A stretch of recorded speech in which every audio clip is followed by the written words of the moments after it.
हम्म, एक बार की बात है। किसी गांव में एक पंडित रहता था। वैसे तो पंडित जी को वेदों और शास्त्रों का बहुत ज्ञान था, लेकिन वह बहुत गरीब थे। ना ही रहने के लिए अच्छा घर था और ना ही अच्छे भोजन के लिए पैसे।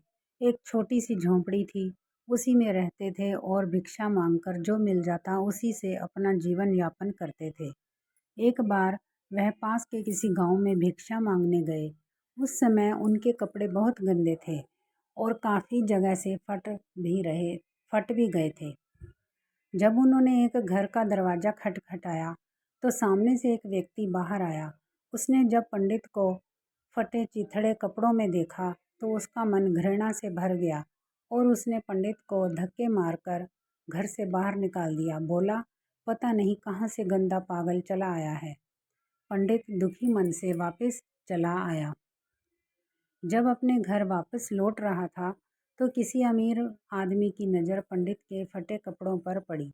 तो उसने दया दिखाई और पंडित को पहनने के लिए नए कपड़े दे दिए। अगले दिन पंडित फिर उसी गांव में उसी व्यक्ति के पास भिक्षा मांगने गया। व्यक्ति ने नए कपड़ों में पंडित को देखा तो हाथ जोड़कर पंडित को अंदर बुलाया और बड़े आदर के साथ थाली में बहुत सारे व्यंजन खाने को दिए।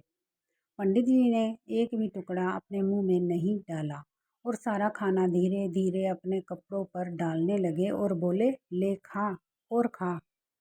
व्यक्ति ये सब बड़े आश्चर्य से देख रहा था।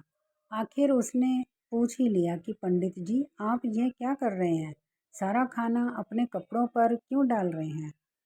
पंडित जी ने बहुत शानदार उत्तर दिया, क्योंकि तुमने ये खाना मुझे नहीं बल्कि इन कपड़ों को दिया है, इसीलिए मैं ये खाना इन कपड़ों को ही खिला रहा हूँ।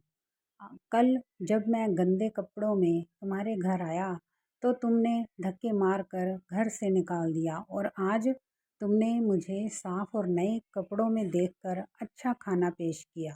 असल में तुमने ये खाना मुझे नहीं, इन कपड़ों को ही दिया है। वह व्यक्ति यह सुनकर बहुत दुखी हुआ। इस कहानी की प्रेरणा यह है कि किसी व्यक्ति की महानता उसके चरित्र और ज्ञान पर निर्भर करती है, पहनावे पर नहीं। अच्छे कपड़े पहनने से इंसान महान नहीं बनता, उसके लिए अच्छे कर्मों की ज़रूरत होती है।